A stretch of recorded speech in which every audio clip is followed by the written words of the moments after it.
बोला बोला दुर्गा मैया की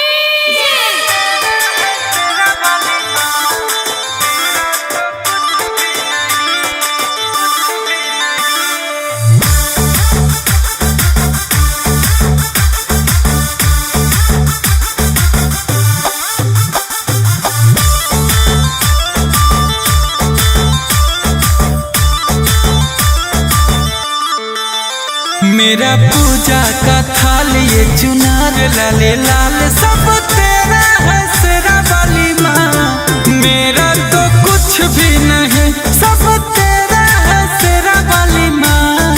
मेरा तो कुछ भी नहीं।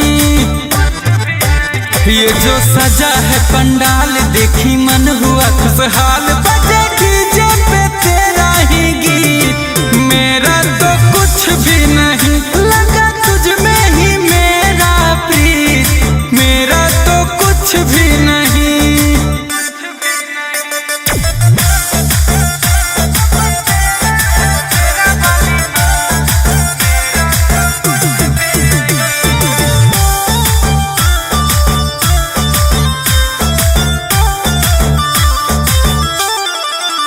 सगर लगा है मेला बिके चाट चौमिन छोला सब तेरा है शेरा वाली माँ। मेरा तो कुछ भी नहीं झूमे सारा संसार मेरी माँ। मेरा तो कुछ भी नहीं। ये जो जरे दिया बात केहू कल सा रखे छात इसमें कृपा है तेरा ही माँ। मेरा तो कुछ भी नहीं सब तेरा है शेरा वाली माँ। मेरा तो कुछ भी नहीं।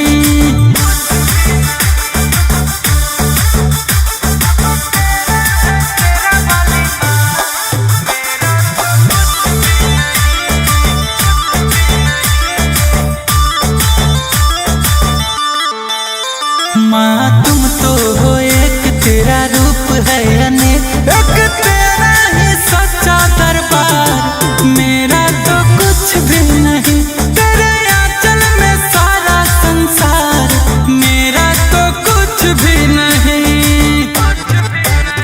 ये बाढ़ का प्रहार लोग हो गए लाचार। जरा उन पे भी दया करो माँ। मेरा तो कुछ भी नहीं सब तेरा है शेरा वाली माँ। मेरा तो कुछ भी नहीं।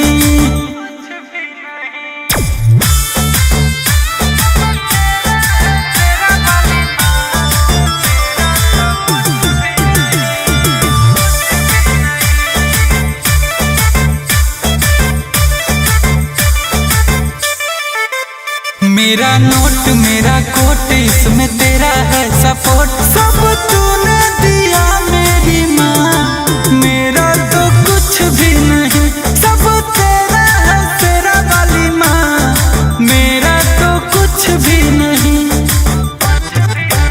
सगर गूंजे भजन जब गावे गुन जान सब तेरा है शेरा वाली माँ। मेरा तो कुछ भी नहीं सब तूने दिया मेरी माँ। मेरा तो कुछ भी नहीं।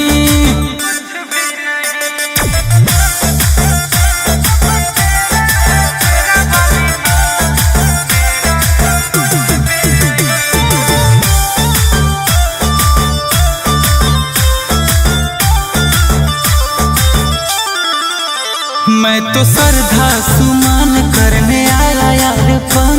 मैं दिल से करो स्वीकार। मेरा तो कुछ भी नहीं मैं सुन लो ना मेरी पुकार। मेरा तो कुछ भी नहीं। मेरा यही है इच्छा दे दो भक्ति का भिक्षा। गुंजन अनमोल को रख लो ना पास। मेरा